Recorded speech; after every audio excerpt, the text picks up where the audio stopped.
So we polled the audience, right, y'all, to know what you wanted to hear about today at the Super Saturday, and the majority vote was how to treat your business like a business. And honestly, that was something that I struggled with for a long time. A little background story on me. I don't know how many of you know my story, but I came from the corporate world. I was in HR for years. And so while I had organization and systems and all that in place there, it didn't really transfer over into the Beachbody business because they were already in place there. They were already something I just kind of worked into. So when Beachbody fell into my lap, I was a freshly new stay-at-home mom with my first child, Emma, who's sitting in the back. And it was more of a hobby. I knew of the potential. I knew kind of what I wanted to do with it, but I didn't know how to get there. And it wasn't until I brought him on board that we together started treating it like a business. So I don't know how many of you are here today that just are learning about the opportunity for what it is, or if you're really wanting to grow your business. But that's the kind of tips that we want to give you that helped us grow our business and treating it like a business. All right, I'm Mark, Sarah's husband, and we'll get a little bit more into our background and kind of how I came on board throughout the presentation here. And you'll see just how the family dynamic really helps propel your business, and some of you may be able to relate to that. But we'll start off by saying that despite the 4 vital behaviors that I'm sure all of you can recite in your sleep, anybody know the 4th one, the newest one? Recognition. Awesome. All right, recognition. So despite those, there's really no one-size-fits-all recipe for success in this business. As you get out there and you attend more events and you get to meet some of the colleagues in the business, you realize that everyone has a different strategy, a different business model, the way that they actually run their business at home. Obviously the foundation of the business is the 4 vital behaviors, and if you don't do those, you can't really expect much success. But the way that you actually do your daily grind in your own office, in your own time, how you strategize your own business, that's on you. Whether you glean those ideas from other leaders and colleagues like I talked about, but whether maybe it's from your own experiences, maybe you worked in corporate America, or you've been in leadership positions in the past, you just kind of have some of that innate ability to manage stuff and organize stuff. Either way, you come up with your recipe, but the most important part is that you just stick to it. You stick to your guns, you put your head down, you put your blinders on, you do it. Because as some of the other senior leaders in the audience might attest to, you get out there and you start seeing what everybody else is doing, and you start wanting to jump ship, and you start comparing yourself to how other people are doing business, and you think you've got your track going and you're not seeing the growth that you want, so you jump onto what somebody else is doing and you take that train for a while. What we've seen with some of our close friends in the business is that when they do that, they just kind of reset themselves all the time, and they're always, they're just spinning their wheels. With Sarah, her strategy has always been the marathon. Keep her head down, keep her blinders on, don't compare yourself to anyone else, and just keep doing what you're doing. And it's really worked for her.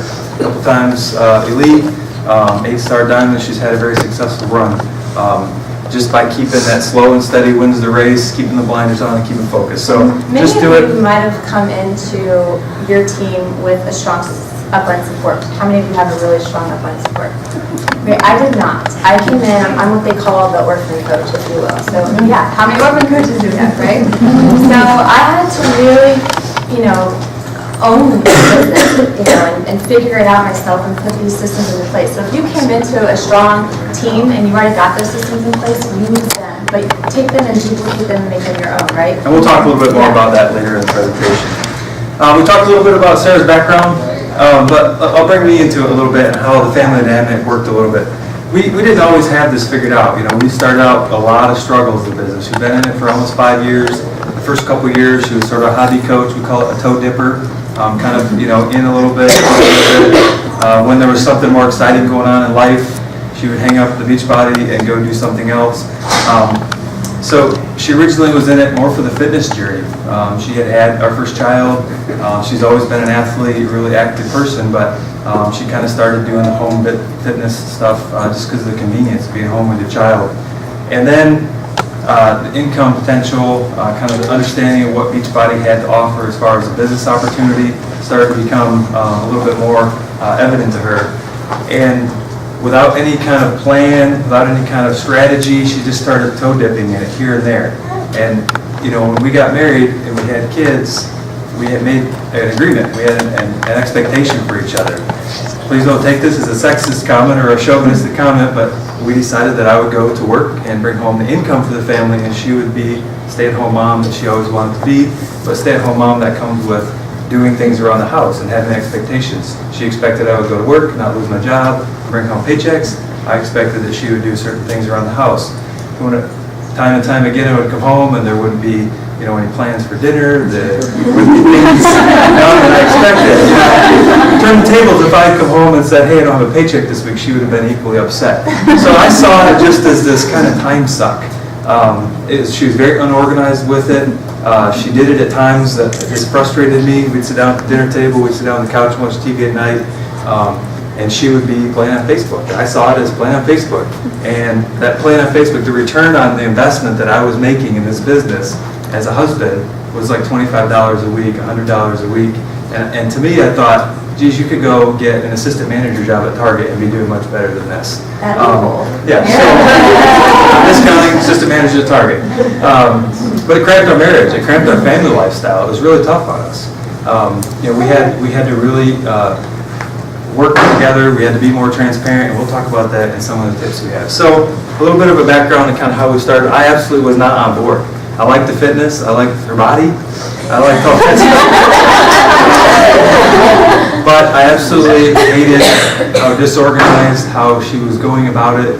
I came from a place, I still work in a place where organization, you know, planning, execution, all that stuff is vital to be successful. And I saw what she was doing as not being that. So some of you this may be resonating in what you're dealing with at home right now. So as with any good training presentation, we come to you with some tips for success, right? So we've got 3 tips. We call 3 tips for going pro in this business. This is absolutely not gospel. Like I said in the very beginning, there's many recipes for success in this business, but these are sort of like the 4 vital behaviors where if you're not doing these 3 things, there's no expectation that you would be successful in this business or any sort of home fitness business or any home-based business for that matter. In our opinion. Yeah, in our opinion. So pretty well vetted across the Beachbody enterprise. If you ask anybody, if you don't have these things, you're going to have a tough time being successful in this business. Number 1, this is across the board, with the exception of those who don't have spouses and or families that would be involved in this business in any way, is family and spouse support. If you ask Brittany in the back, and you see some around the industry, when coaches' spouses are not on board, their ability to get on board and be successful in this business is almost not possible. So how do you achieve it? So we know it's necessary. How do you achieve it? Well, start out by transparency and communication. If you're not being open and honest about what you need from your spouse in order for you to be successful, and your spouse is not being open and honest about what they need from you on their side of the fence, you know, the spouse, the wife duties, the other expectations they have for you, it's not going to work. So setting time frames. Early on I said that it was unorganized. Sarah did it whenever it was kind of convenient for her with no regard for what was convenient for the family. So saying that I'm going to work on Beachbody for these hours a day and then committing to that, sticking to it and being very, very clear with that. Setting expectations. Hey, I've got calls on Tuesday night, team calls. Honey, can you do bath and bed for the kids on Tuesday night so I can do these 7 o'clock team calls? It's going to be an hour. Sometimes it goes an hour and 15 minutes. So from 7 to 8:30, can I be like, you know, in my own zone away from the family to do this thing for this opportunity that I'm pursuing? And being very clear with that, like I said, sticking to it. If you say you need from 7 to 7:30 and it's routinely 7:45 or 8 o'clock, that's going to cause a little bit of a rift in your relationship. Trust me, been there. Secondly, setting boundaries. One boundary that I discovered early on that we needed to set was no Facebooking while having sex. And so, you guys laugh. It's true. Just kidding. But, you know, it's your business and your spouse or your family. I say spouses and family because we have a close friend whose mother is very important to her, and their relationship is very strong, they're very close, and they rely on each other a lot. And her mom is absolutely not on board with this thing she's doing. She thinks she should be out there earning a legitimate income doing a legitimate job. I got news for everybody that doesn't think this is legit. It is very legitimate business, doing a great thing, great mission. So her mom's not on board with it. And until she got her mom on board with it, the minute she got her mom on board, her business took off. So But you didn't always think it was legitimate. I did. You know, I had to really educate Mark on what this, yeah. and that's the next bullet point, that I had to educate him on what this business was. Not only the income potential and, you know, that it's not a pyramid scheme, you know. So what I did is I put videos, YouTube videos in front of him constantly. I'm like, hey, watch this real quick and tell me what you think. Because he's a businessman. I mean, maybe your spouses aren't, but with Mark, and what worked for me was, you know, knowing that he was a business-minded person, that he kind of ran the household, that he was, you know, all about the income. I put those things in front of him because I knew that would matter to him. And once he saw the dollar signs, right, he's like, oh, well, let me watch that again, or let me see that again. I want to research it a little bit more. And when I dangled the carrots, you know, the Cancun trip and the cruise that I could earn and all this stuff in front of him, he was more on board with it because he saw the fun in it, but he also saw the reward and the payout. That's where the payout came in, because at first, you know, I wasn't making any money. I was making $100 a week, and he was like, woohoo, that's cool. Not really, because there's way more time that you're putting in that you're not giving to the family. And then, honestly, getting him to these events, not only Super Saturday, but like Summit. I took Mark to our first Summit together. And I think it blew his mind when you can tell them what you thought, but the corporate mission and the belief from, you know, corporate that trickles down into our teams and to us as coaches. Once he saw that, he saw the transformations up on stage, whether they were physical or financial. He saw the camaraderie and the community that the company just breathes off of, right? And he became a believer. He was like, okay, I like this mission, I like where this is going, how can I help? And then last but not least, you need to take it seriously if you want your spouse to take it seriously. So once I started sticking to my schedule, started meeting those expectations, I started having dinner ready, and my to-do list done, you know, and giving him my time as a wife, but then also, you know, honoring my time as a coach too. Once I took that seriously, Mark saw that and was like, okay, I can work with this girl, I can, you know, understand this business, and let's kind of work on a plan. So I think that's the next tip is. So second tip, and before we move on to the tip, everybody knows what the studies show about multitasking, right? You think you can multitask. You may be able to physically rub your belly, pat your head, or vice versa at the same time, but your mind cannot process those things. You can't be mentally, emotionally engaged in multiple activities at once. It's scientifically proven, right? So we got a little video for you. There we go. And tell me if this relates, if anybody can relate to this guy. Ask me the last time I did a thing and just did it and wasn't also trying to do something else.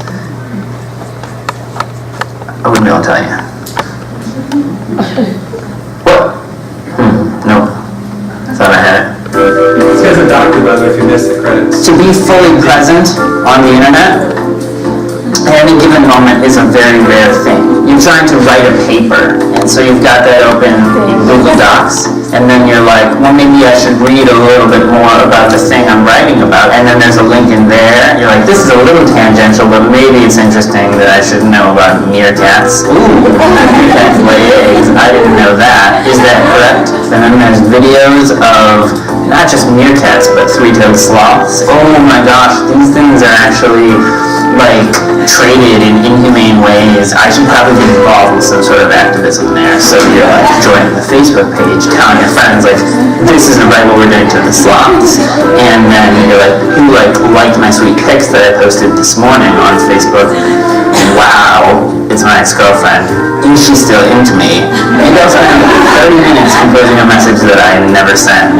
Or if I did send, that I then regret and spend the next hour composing a message retracting that. And then I'm like, well, I've gotten a lot done in my paper. Not. Who can relate to that? Right? Only it's our news feed, right? So yeah, we've all been there. I mean, I joke that I try to find the end of the internet, and it's rarely doing what I initially set out to do. So we all know that you can't multitask.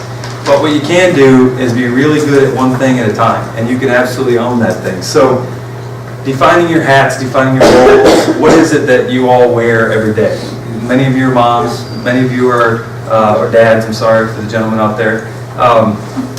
Many of you are husbands and wives, or boyfriends and girlfriends, your sisters, your brothers, you are a coach, you might have another job, you might be a coach for your child's soccer team or baseball team, but having those hats, and you're also, and a lot of you are, you have things to do at home, you're laundry and dishes and making kids lunches. Define what hats you wear, and you can't always ditch some of those hats. Some of you can. You can stop doing the PTA meetings, you can stop volunteering for being your kid's soccer coach and making no money. But what's most important is that you wear one hat at a time. When you're doing laundry, just put the laundry hat on and get it done.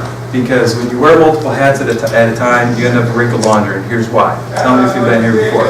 You start folding a load of clothes, the microwave goes off, so you leave that to go open the microwave, then your kid starts crying, you go deal with him or her, and then you forget that you have to make their lunch tomorrow for lunch or for school, so you start making their lunch, and then you realize it's late, you've got to start dinner, your husband walks in the door, now it's an hour since you started folding laundry, and now your clothes are wrinkled. So all because you didn't just wear that hat, you now have to rewash that load of clothes, or you have to spend an hour ironing it all. So, moral of the story is, when you're a Beachbody coach and you spend that hour a day or 2 hours a day or 4 hours a day or whatever it is that you spend on doing that, when you walk in your office or you sit down at your desk to work Beachbody, take all those other hats off and put on that hat. Focus just on that. Turn off the news feed on your Facebook, which is a function that you can do. Go offline on your inbox, another function that you can do. So as you're working through your email inbox, you don't continue to get new ones in there. When your mom or your dad or your wife, when you go to bed at night, put on that hat. Put the phone away during sexy time or during it makes it much more fun.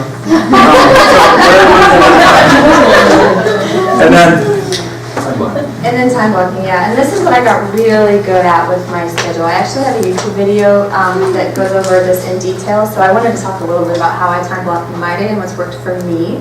So once I defined my roles and picked my 6 hats that I could wear, because I can't juggle very much at one time, being a mom of 2 and all the things that we've got going on in life, I knew that, okay, planning out my family hours first was important because that's my priority, right? We do this job because what's our priority? To be home with our kids or to retire our spouse or to be able to, live that financial freedom life. So my family comes first, and so I did that. I planned out when my family needed me, and then the other parts of the day were where I could fit in my Beachbody business.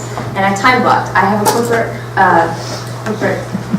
guy, I don't know what you call him, that I work with, and he told me if you're spending 4 hours a day on this business, you're spending too much. It can be done in an hour a day. And y'all all know the power hour. Who doesn't know the power hour?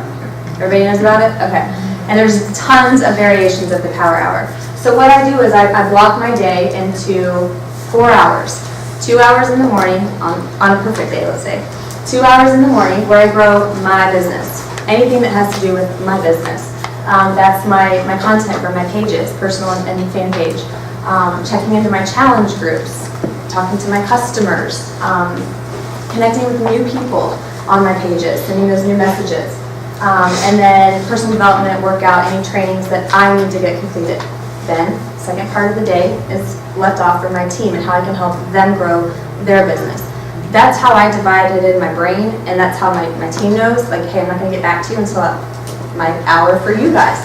That breeds a lot of things. It breeds, one, me controlling my day and my schedule, and it also teaches my team to be independent of me. So if they don't hear back from me first thing in the morning when they sent that message at 8 o'clock in the morning, by noon when I get to them, they probably already found it. So it's helped me out a lot with keeping my day organized. I also save that time for coach calls, trainings for the team, and then, like I said, responding to their messages, and then checking the notifications. How many of you get caught up in those notifications? Right? You save them until the last part of your day, I promise. It's so much easier to go through them all, and then when you start tagging people back, it puts your stuff back in the newsfeed again. So just a little tip for you there. So the power hour, like I said, you can break these things down into 2 half hours, 2 30 minutes chunks of time. So you do it in the morning and you do it in the evening, depending on if you're working full-time outside of the home, if you are home with the kids and they take up all of your day. So there's different ways to time block your day. And then what some of my coaches do who do work full-time, how many full-time? Okay, there's quite a few of you guys. So I'd be curious to see how you time block your day. But what my team does work full-time is massive action days. And so they'll break their week down, basically. So maybe Saturday is their massive action day where that's where they do this whole power hour. But the other days, they're only getting in these 30 minutes. Or that massive action day, that long daily to-do list. And then, where's my phone?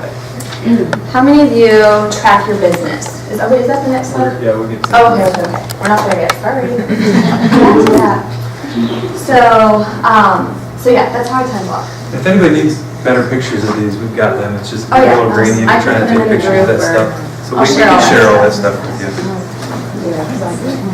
All right, and tip number 3 for going pro is creating systems, having templates, and tracking your business. There are no successful businesses out there in the world that don't do these 3 things. They create repeatable processes with templates and saving content that they can reuse over and over again, making them much more efficient, and then tracking their business for a lot of reasons, and we'll cover that in a second. Repeatable processes, not reinvent the wheel. When Sarah started recognizing her top 10 coaches in her downline, I don't know, a year or 2 ago. Yeah, this was before the 4th vital behavior. Yeah, right. For recognition was a vital behavior. Every week she would recognize her, and a lot of top coaches do this. They recognize their top 10 coaches in their downline. It's a great recognition tool. And she would literally recreate the graphic every week because she wanted it to be special and personalized and exciting. And every week she would come to me and say, hey, what do you think, teal font or teal font, pink font? I don't care. It doesn't matter, and neither do they. You know what they care about? They care about their name being on there and being recognized. They don't care about how you spent 45 minutes deciding between a teal background and a red background, whether you want sparkles or rainbows. It doesn't matter. What matters is that you get it out there. Now, this is, I'm joking a little, but not really. This really happened. I said, look, you got to get more efficient with this stuff. There's things that you do every day, every week, just like we do in the home with our chores. There's certain processes we redo every day. So create a template for it. Create that graphic. This might sound really elementary to some of you, but she really wanted this thing personalized. Create a template, and all you need to do then is put people's pictures in there. Instead of 2 hours, it was 2 minutes. And multiply that times all of the things that you repeat on a weekly or monthly basis, and it saves tons of time. Nobody's going to look at that graphic and think, geez, that's the same graphic she used last week. Nobody's going to say that.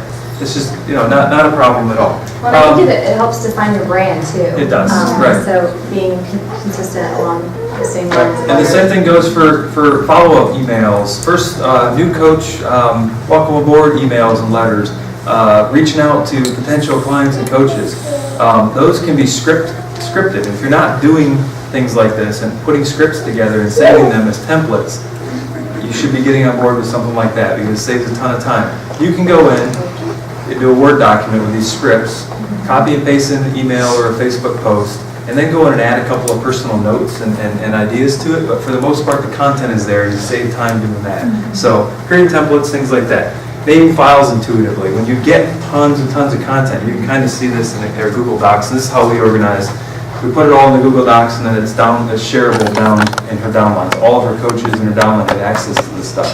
So when they want to reach out to a new coach, they come in here and they pull up, I don't know what the name of it is, but it's intuitively named, it's intuitively organized, and it's very easy to find. So it saves a lot of time and energy. And this may sound very elementary, but it took me a while to It does. figure out that it was a lot easier here on a Google Drive than at home on my computer when I'm traveling and I need to access a document, right?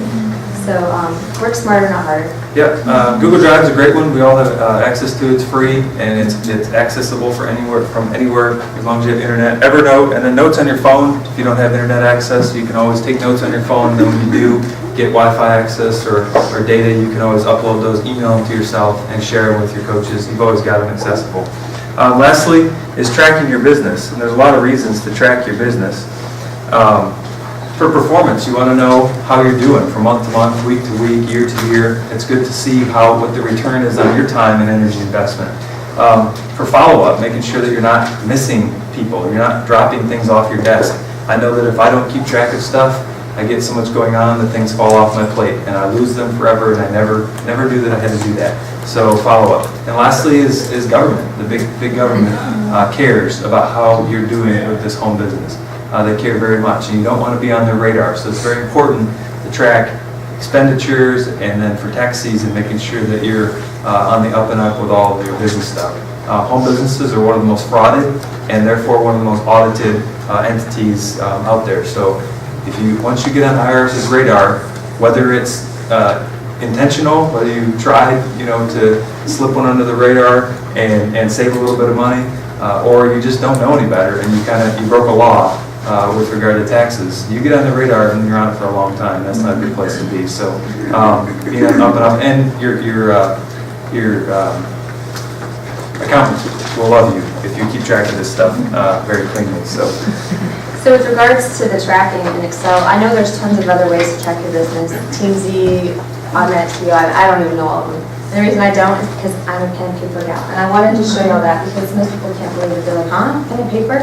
But I've tried everything and it doesn't work. So I brought my spiral notebook to show you guys because I have a system with this. And I can either show you guys or I can send you my YouTube video because I go over it in detail on my YouTube video. But it's literally just who I talk to on a daily basis goes on this side, and I track what we're talking about, and then this is my daily to-do list of what's going on in my day, the list that you saw up there. And it works for me because I can just flip back to prior pages and see who I need to follow up with. So this thing goes with me everywhere. I look funny when I'm shopping around Target and I'm taking notes because someone's messaged me on my phone, but this is what makes it portable for me, and I forget to go back into my phone at the end of the day to upload contacts to TeamZ or update the Google Doc list or the Google Excel list. So I'm a pen and paper gal. It's worked for me. So if you are too, don't feel like you have to change your systems because it does work if you can get into a routine and system with it. So I think that's all we've got. Right? Yeah. Any questions? Yeah, do you guys have any questions for us? Or any of the topics you'd like to go back to? Yeah, go ahead. All right, so I see how you work the business. Do you work the business? I do, but I'm also behind the scenes. I'm very active with it. Doing a lot of the stuff that we talked about today. A lot of our coaches' spouses are not on board, so I work with them to help, give them strategies to get on board with it. I do all of our business management. I have a job that I'm under a contract in a company that wouldn't be excited if I was overtly on Facebook and YouTube. So I have to be careful. If they notice I have kind of one foot out the door with a new opportunity, it may not be good for my career, which is I've been doing it for a long time. I don't want to give it up at this point. So I do. I stay. On Facebook, though. I am. I stay behind the scenes with it, and I work it from that angle. I do And I have tag coaches. him in everything. I participate in challenge groups. I support all my coaches doing all that stuff. But she's really the face of our bigger business, and I'm kind of the grunt behind the scenes. And that's how I kind of talked him into it too, is bringing him on to things that he was good at. So he's good at obviously the taxes and the money and all that kind of stuff. So when you sell it to him like that, like, hey, I really need your help with this because you're good at it, it made it easier for him to come on board. Other questions? Does that answer your question? Okay. Other questions? Yeah.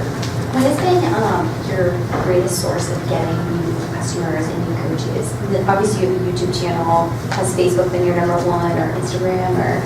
Yeah, good question. Facebook. And my tip to a lot of my coaches is pick one social media platform and get really, really good at it. So that's what I've done. I got really good at Facebook. I learned about ads. I learned about algorithms. I've kind of researched the crap out of it.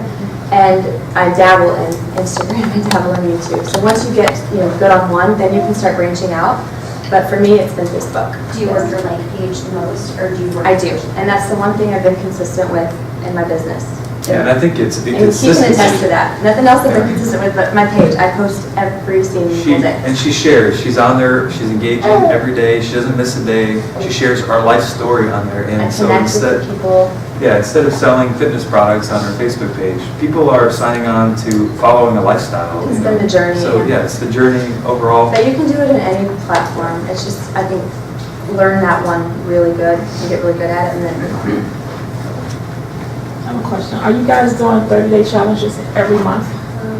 yes. And what I've actually been doing is an ongoing challenge group. So it kind of keeps rolling over into the next one. We have a new hard start date, and so I keep everybody in there, and it's been great because it brings the old people that kind of fell off back on track. So that's kind of what has been working for us. Going back to the like page, have you found that posting on like more of your daily posts on your like page versus your normal Facebook feed works better?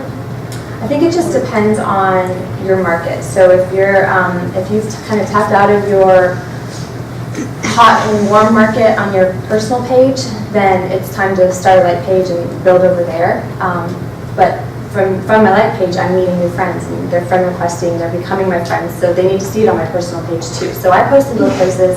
I don't really have a system for that. I just make sure I've got my story and journey going on with both sides. We actually just this week changed her like page, her business page, to be the same name as, so it's transparent really to most users now as of this week, that whether they're on one used to say Sarah Lanore _Bodyburn Fitness, and her personal page was just Sarah Lanore. Now they both are the same, so it's transparent really, whether they're hearing from her business or from her. So it helped a little, and then it won't be as separated.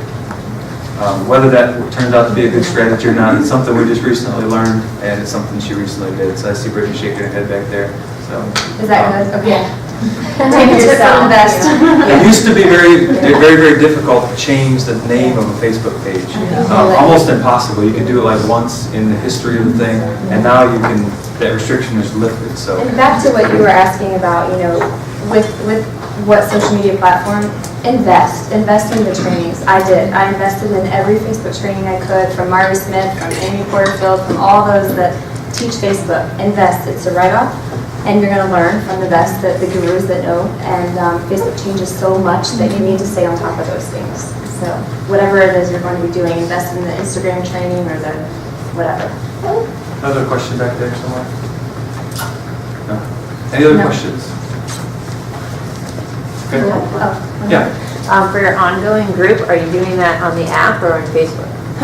Another good question. So how many of y'all did the health bet? Right? Was it awesome? You were on the app and it was like great engagement. And I don't know if it was just because people had like a payout at the end, so that's why they were doing it. But since then, I've not had good luck with the app. So we moved back to Facebook, unfortunately. And I've let corporate know, so I'm not playing by the rules, but the engagement dropped. So we're gonna move it back to Facebook. Just what I'm doing personally. Any other questions? When you say you do ongoing challenges, like for instance, it's the holidays, would you change the name to a holiday challenge, or do you just kind of keep the same name? I changed the name. That's the hard start. So like when we do a restart of the ongoing group, that's how they know it's starting a new phase, is by changing the name. Okay. Yep. So I guess going on that, when you start a hard start on your group again, do you kind of like go back and do any type of prep with the new people? Yes, so we have a prep week where we talk about like meal planning, cleaning out the cupboards, your typical like prep week before you start, and that's the last week of the prior group. So then it's kind of gathering everybody back into one again. We're getting ready for the next group. It's the last week of the month, and then the first week of the month we start the next group. I had one more. Sorry. Yeah. You said you might make a big mistake with your taxes or something in your business. You might not realize. What would be a big mistake? Would be a good mistake.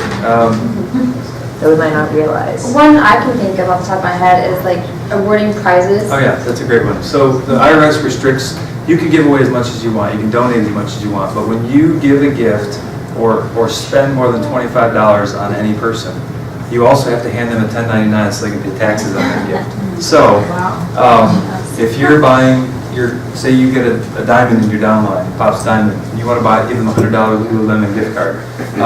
Technically, to be legal, you'd have to give them a $100 Lululemon gift card and also hand them a 1099 and say, thanks, you got to pay taxes on that.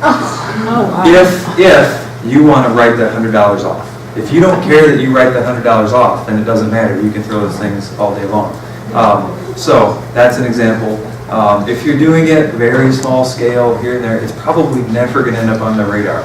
But you don't know. You never know. You could get the magic flag that year, and then they come in. So did we do like $25 ones? Yes, as long as you do 25. Now, could you buy a bunch of $25 gift cards and give them one today and then a couple days later, here you go. I gotta give you $150, but I gotta give you in 6 days. You can probably get around that. It really lowers the value of that gift to the coach, right? Like, hey, just so that I can keep this under the radar, I gotta give it to you in a really crazy way. You can just stay on the up and up. And I told our accountant, look, we absolutely do not, we're willing to pay a little bit of money and forfeit a little bit of tax benefit to make sure that we stay legal. Because we don't want to be, when your income goes from $6,000 in your first year as a Beachbody coach to significantly above 6 figures over the course of 3 years, guess what? You're already on their radar. Like, hey, this person's income has gone up 800% in 3 years. We're going to take a look at that.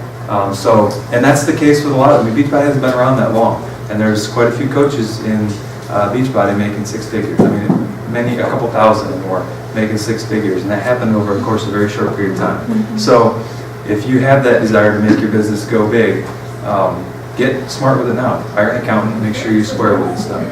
Get an LLC. This is kind of off-topic business stuff. LLC keeps you separate and safe. Keeps your personal assets separate from your business assets. If you are advising somebody on fitness stuff and they don't like the way you advise them and they decide to file a lawsuit against you, that could come at you personally. It could take your house, it could take your car, they could take your life savings. But if you're operating as an LLC, when you are in business mode, they can only mess with the business stuff. Your personal assets are all safe because of the LLC. LLC costs a couple $100 to get. Pretty simple. And then for tax purposes, there's other ways when you get to making pretty significant income. You can have S corporations. It costs a little bit more money to set up and manage, but they give you a bit of a tax benefit. So I'm happy to talk about that, but it's all available on the internet. I'm not a pro with that stuff, so. But that is one way that we've treated our business like a business. Right. I think that was on top of it. That is good. Yeah, we did. We filed LLC 2 or 3 years ago to stay safe, and then this year we're an S corporation for the tax benefits. So even if you're not there yet, you're like, whoa, I don't even know about that yet. Just have it on your radar and be thinking about it. It happens quick. You have to remember, you're not an employee of Beachbody. You are an independent contractor. So they are not going to keep you safe and secure. As long as you're following their guidelines and the P&P and their legal disclaimers and stuff, you should be safe. But there is no guarantee from Beachbody that you are going to be legally safe if you're acting as an independent contractor. So.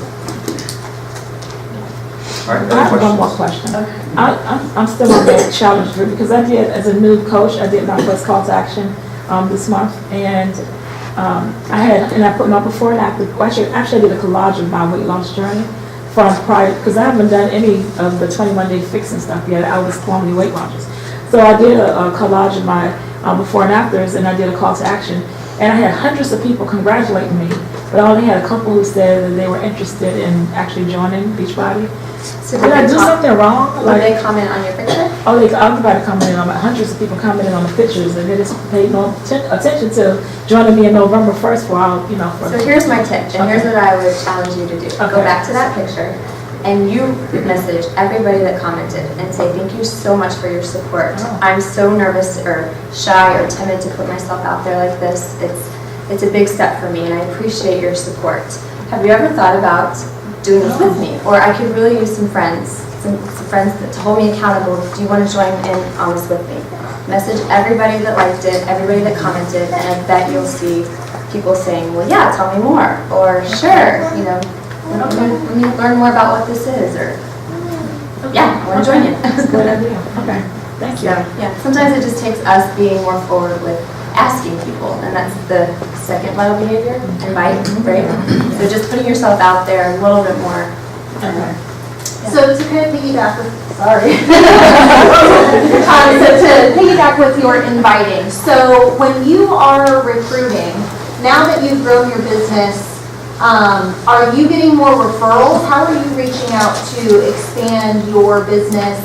Are you going to find friends of challengers? Like, what has worked for you to build the relationships with people that are actually interested in the company? Because I've been doing this about 9 months, and I can tell you the people that I'm adding to my network are not the people that are interested. And I see potential in them, And I just kind of gone down that rabbit hole of the people that I've invited, their friends are being, suggested, and I'm friending them, and it's the same response. So how do you get out of that? How do you find the people that are like on board with what you're doing?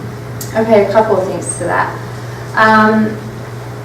One, I would self-reflect and see what message you're putting out there, and is that what's attracting the not your tribe? You know? Okay. It may or may not be, I don't know. Second is half of my team, half of my leaders, I should say, half of my diamond leaders, so 4 or 5 of my diamonds are his friends from college. So tagging him in the post, making him a part of my journey has helped tremendously. I don't know if you have a spouse, boyfriend, family. Disclosure, my mom says it works. So I can tag her in anything. Yeah, no, we don't. My husband does not have a Facebook page. So I'm cold market, 100% cold market. Okay, I mean, that's kind of a good thing too. I don't know if you have a fan page, so that was my next tip, is that having the like page, or I don't know what they're called, fan page, like page. I call it a fan page still, but that is where you can really target in on that tribe, on the type of people that you want to attract.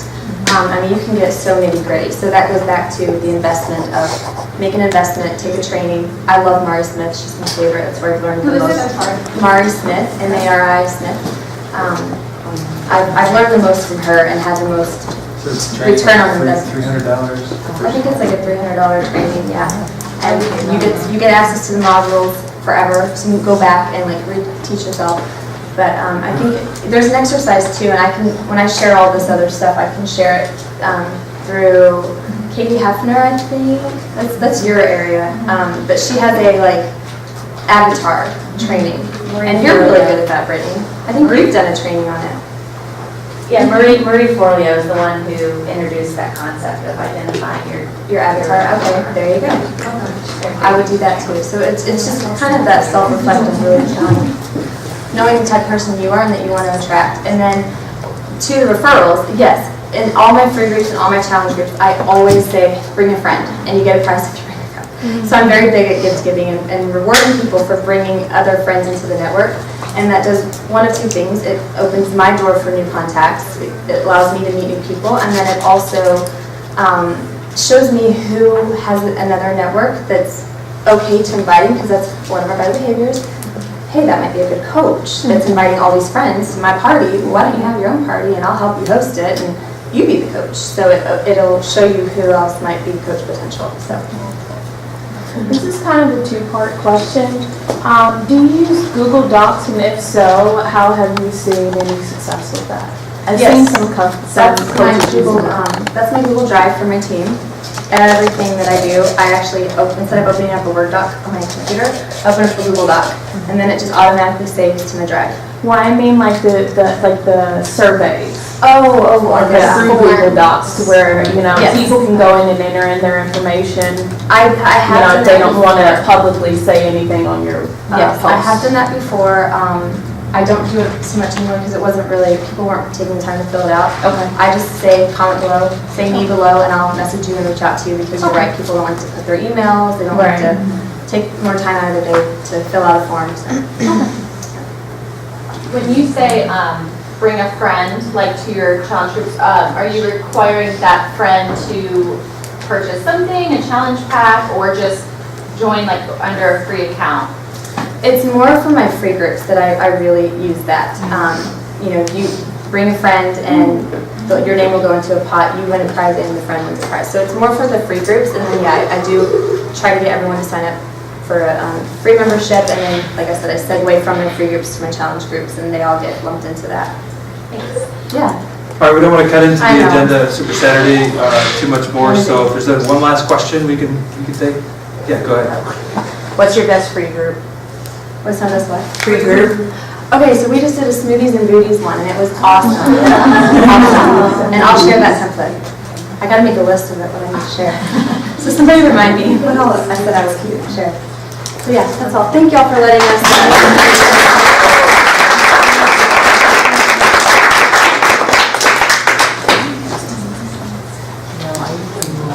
You guys can hear me, right? All right.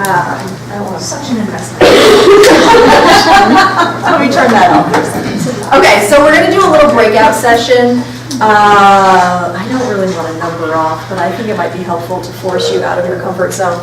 So we're gonna number off, and in this little breakout session, you're going to tell people